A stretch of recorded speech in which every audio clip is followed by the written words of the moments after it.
Hi, everyone. Fran Strickland here with Vero Lead Biz Solutions, and welcome to Tapped In with Vero Lead Biz Solutions. I'm here today with Mr. Greg Barnsdale. Greg and I have had multiple conversations recently. He is an end of life strategist. He works with people to think about how they want to arrive at the end of their lives with dignity. He has a brilliant background. He's an author. He has worked in the deaf and dying industry, but most of all, he is an incredible human being that is with a wealth of knowledge. And I'm delighted to have Greg with us. You know, Tapped In with Verily Biz Solutions is about bringing to owners and founders, CXOs, and the community information that is going to continue to contribute to their growth, both professionally and personally. So it's about having a better quality of life. And so today we're going to take a journey into something that's vitally important, which is inner life discussions. So, Greg, thank you so much for being with us today. I'm delighted to have you. How are you? I'm well, thank you, Fran, and thank you for your interest in this important topic. Great. So now, Greg, I gave kind of a high level overview of your background. It does not really do you justice. So why don't you take a moment and just share with the audience uh, who you are, just what you've done, and especially how you have arrived to this point in what you're doing. Well, Fran, I started my career as a young man back in the 80s in the funeral industry. My family were not involved in it at all. They thought it was rather odd, actually, that I wanted to join such an industry, but I had an interest in it. And actually, it was a guidance counselor in high school that had recommended that I consider becoming a funeral director. So I did, and I enjoyed the experience. I enjoyed helping people at one of the most difficult points in their lives. I worked for large and small funeral homes as well as the regulator here in Ontario, Canada. And after about 14 years or so, I shifted gears and became a financial advisor. And in Mhm. both roles, because as a financial advisor, I explained to all of my clients what I used to work at. And I'm still a licensed funeral director today, 40 years later. But in both industries, I saw this reluctance, this inertia to talk about end of life planning. And in both industries, talking about these sorts of things and planning around them had so many advantages, yet the vast majority of people were reluctant to even discuss them. Mm, mm. Well, I know because most people, I think some people operate from the premise that if they talk about it, it speeds things up. Mhm. Okay. And I remember conversations with my father, for example, where he didn't want to have those discussions. He basically did not want to deal with his own mortality, but we know that we are all heading in that direction. Yes. And the core message, Fran, that I'm sharing to put, I guess, the most positive spin on this topic is that end of life planning helps reduce the stress of aging. And that's a big issue on its own. But Mhm. beyond that, it tends to leave survivors more financially and emotionally resilient. It Mhm. leaves them more likely to get along and less likely to contest final wishes. The Mm. process naturally results in more meaningful legacies. It often benefits charities because of the immense tax planning benefits of planned giving. The process naturally takes pressure off the courts from otherwise needing to be involved in unorganized estates. And cumulatively, all these things, Fran, help bolster the economy. It's a Mhm. massive win for everyone. And I think a paradigm shift is desperately needed. Mm. Mm. I'm sure it is. I'm sure it is. I've come across a number of people since I've been doing my business who actually they do financial planning, and they also talk about the legacy that they leave, and that legacy, I call it a legacy of peace and order, that many times can be disorder and quite unnerving when it happens, especially if it happens suddenly and there's absolutely nothing in place. So now today, um, so tell me how you approach these conversations today. Do you formally just reach out to people and get a sit down with them? So how does that work? Well, most of my outreach, Fran, is through the LinkedIn platform. I've created a profile on that platform that many people have told me is rather intriguing, and it's really just based on the various work that I have done in both the funeral and the financial planning industry. Mm-hmm. And then I actually came back to the funeral industry and worked as a supervisor for one of the largest mortuaries here in Canada that actually, in one way or another, deals with over 100 deaths per day, Mm-hmm. every day. So Mm-hmm. I've worked on the front lines of death and witnessed many things in regards to working with forensics and coroners and the police and so on that many people I don't think can really imagine. But to your point earlier, many people seem to be thinking that end of life planning should be done at the end of life, which is really something that needs to change because life is Mm-hmm. incredibly delicate and Mm-hmm. sudden and unexpected deaths are, I think, much more common than many people realize. Mm-hmm. Mm-hmm. Mm-hmm. Mm-hmm. And that's true. That's really true. I know in my own personal experiences and losing my parents and in other situations where people were injured, um, it is quite destabilizing when those things come up, and the extent to which you've been prepared is so important. And I remember my parents used to, on an annual basis, tell us kids that they were on their way out. We didn't like that conversation, but when they did pass, we were resilient Yeah. because we understood what we needed to do, and we were not surprised. And so I can attest to the value of having pre-thought before you arrive at that point. Yes. Now, there's something that you shared with me that I think that is would be, I guess, not only interesting but very possibly healing for people. You yourself went through a pretty significant health crisis. Do you mind sharing with us, that experience and how that kind of maybe evolved you in the way you're thinking today? Yes, of course, Fran.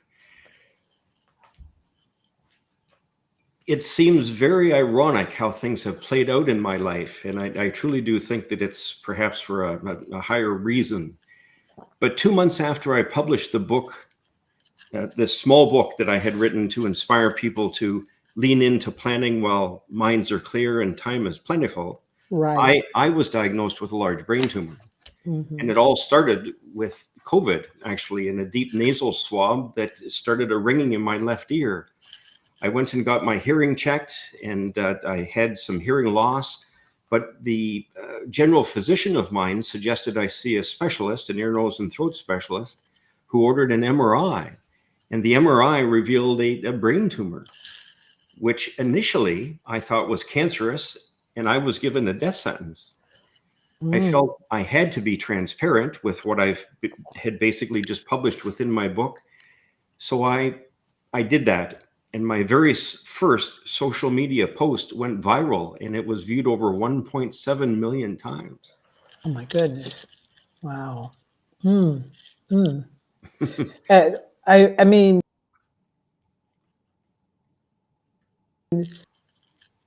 when that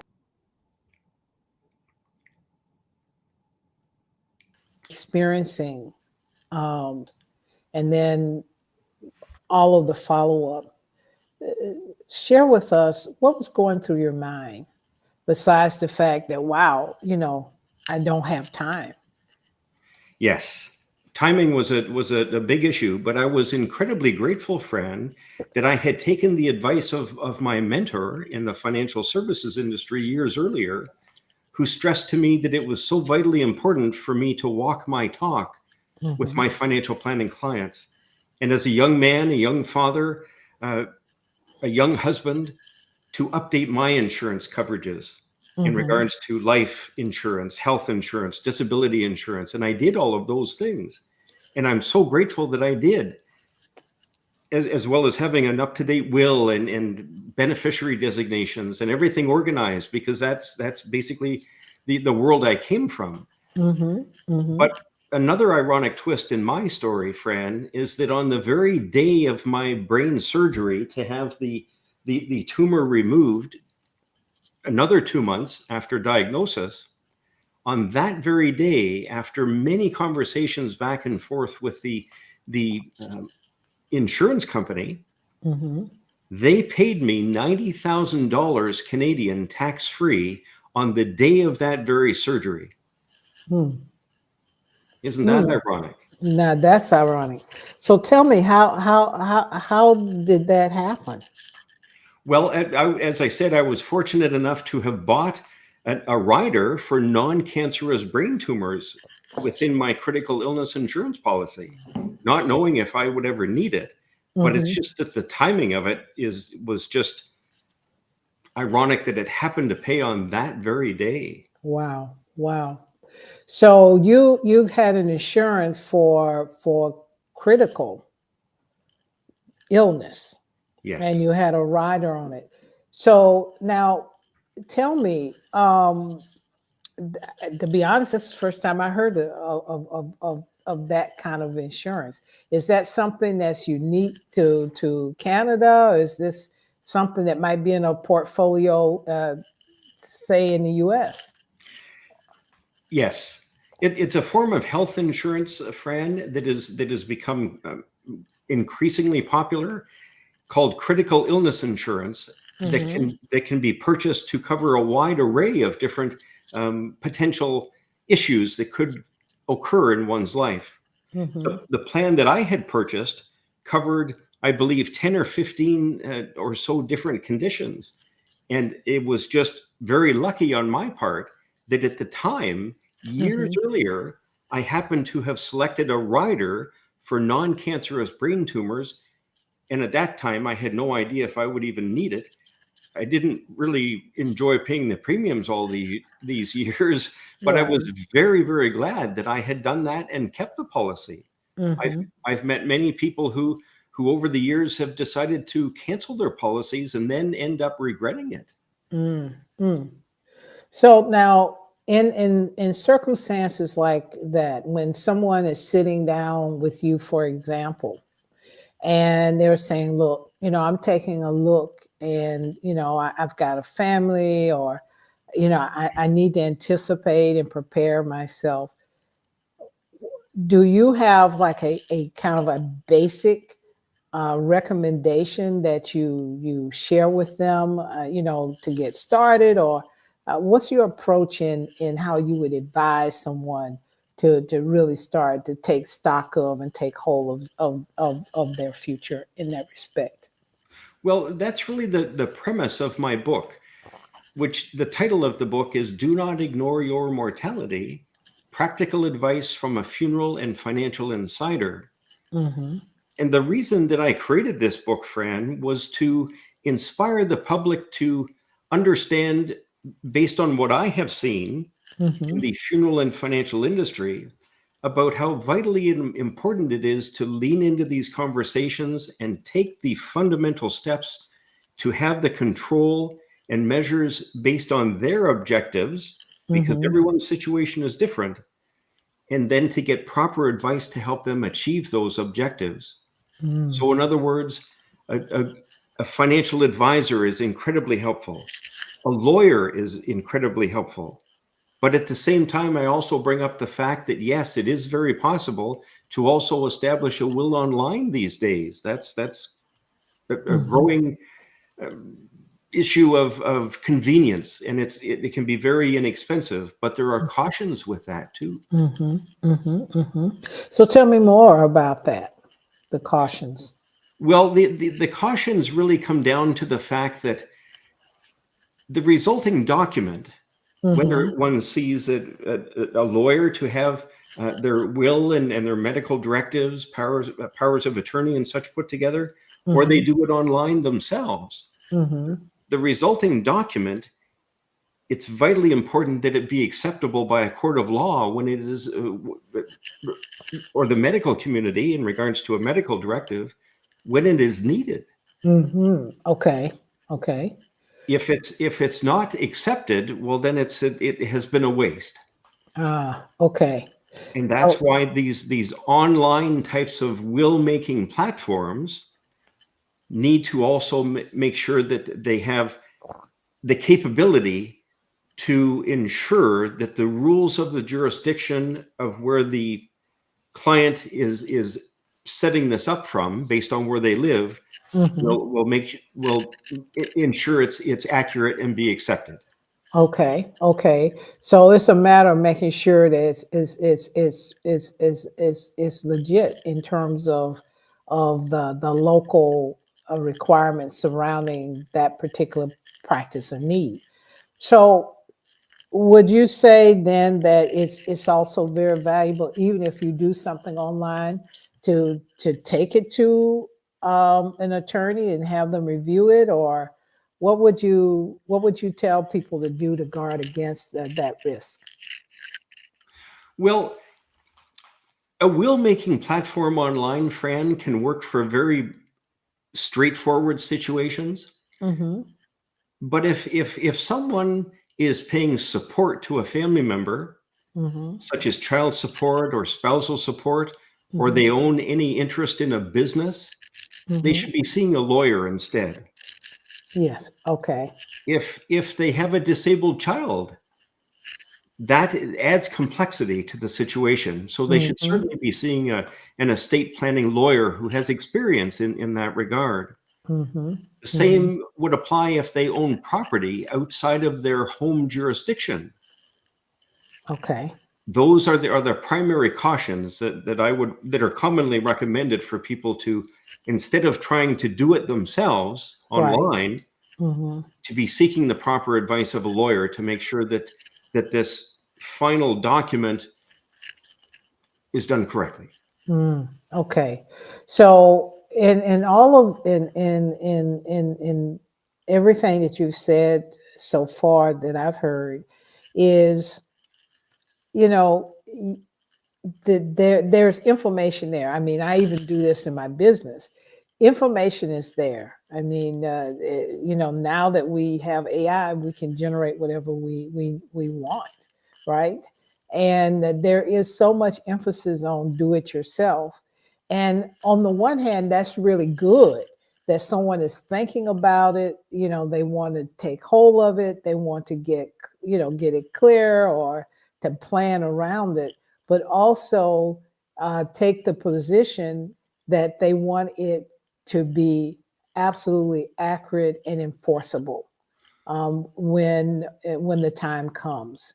And so, therefore, it makes sense that in their planning to organize all this, they also include planning to sit with an attorney that matches the complexity of their situation.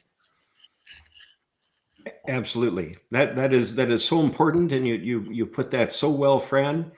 And these things also take time, as you Hmm. can imagine. It takes time to put measures in place and have these conversations. As you can imagine, families' situations can differ so immensely as well, but Hmm. based on perhaps a family business, or different levels of wealth, etc. Hmm. And I respect the fact, Fran, that these conversations are not easy to have. Right. They And are. many people just simply don't want to have them. Right. But as I referenced earlier, there are so many benefits to leaning into this while minds are clear and Right. time is plentiful. It's really the lesser of two evils to lean into it, set up the planning, and then update it as time goes by, as opposed to not doing anything and really hoping for the best. Right. That's right. As we say, hope is not a strategy. Hope is not a strategy. Okay, Greg. So thank you so much for giving us, that flavor. And once again, I would encourage my audience to get your book, to really be able to sit down and go through it and really get the gems out of it. But there's something now that's evolving. Well, that's coming and has come in some parts of the world, and this is the whole idea of assisted death. Okay, will you just speak a little bit about that practice? I know it's not everywhere. I think it's in Canada. I know it's here in Switzerland. Uh, do you mind speaking a little bit to that, in terms of your perspective, your experience with it? Yes. Assisted voluntary death and the option for people to have that control at the end of their life, Fran, as you know, is it becoming increasingly prevalent. The phrase medical assistance in dying has been legal here in Canada since 2016. Hmm. And the numbers of people who are opting to end their life on their own terms is growing. And there are many mechanisms and safety measures and such in place. And there are certainly are a growing number of people who feel that they want this choice, as Hmm. as I do. As I age, I think it's very important. We control every aspect of our life from the time that we learn the word no as a young child. Hmm. And I don't think really any of us want to relinquish that control at any given point. But if we become incapacitated and we lose the control to make our own decisions, well, things can change dramatically. Hmm. And I know of a couple of actually close, very close family members who have stressed to me that one who had lost capacity due to a stroke and lost use of left arm and left leg and was forced to wear a diaper 24/7 and be transferred from a bed to a wheelchair, who was only 65 years of age, said to me, Greg, this is no way to live. Right.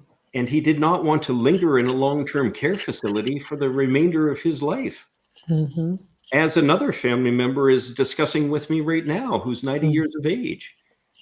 And although these discussions are tough to have, I feel it's important for me to do everything I can to support these types of situations based on their goals and objectives, because it Hmm. truly is their decision. Hmm. Hmm. Hmm.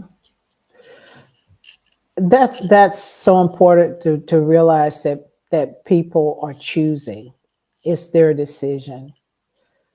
Now, you mentioned, you have people in your close circles that are having these conversations with you.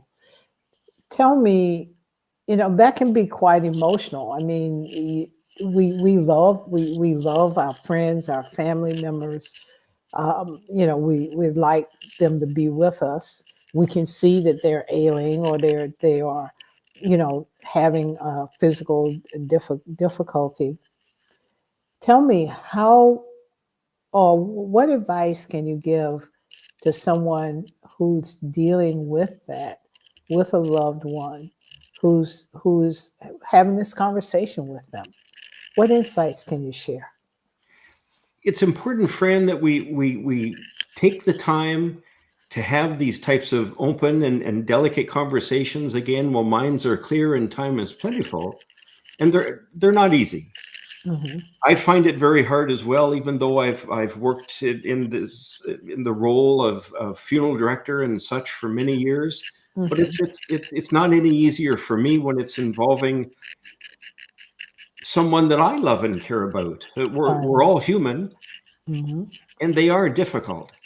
Yeah. But having these conversations, these courageous conversations, and having, I guess, the fortitude to stand up and ask really what the other person wants, even though it's hard to hear and we may not necessarily agree with their approach. It's important to support them. Hmm. Hmm. Yeah. Support without judgment is so key. Yes. Yeah. Wow. Well, Greg, I'm watching I'm watching the clock here, and we are almost at the end of our time together. I find it so amazing with such great guests that come on and share what they're doing and bringing new insights and a different view of the world sometimes that we're not thinking about, especially entrepreneurs. We're running here and there, and so the time really flies. So we're nearing now the end, and what I like to do is just to ask you, what would be one of your main things that you want the people who are watching or listening today should take away from this conversation? Well, I would invite your listeners, Fran, to check out my website, do Mm-hmm. not ignore your mortality.com, Mm-hmm. and consider purchasing my short book, either in Okay. physical form, ebook, or audiobook format. Mm-hmm. They will find it inspirational. I've added a bit of humor, although it's dry humor. It is actually a very good message to inspire people to lean into this type of planning and understand the fundamentals of planning ahead in this way. And on my Mm-hmm. website, they will also find in the resources section resources that will make it easier to actually have these conversations with those that they love and care about. Okay.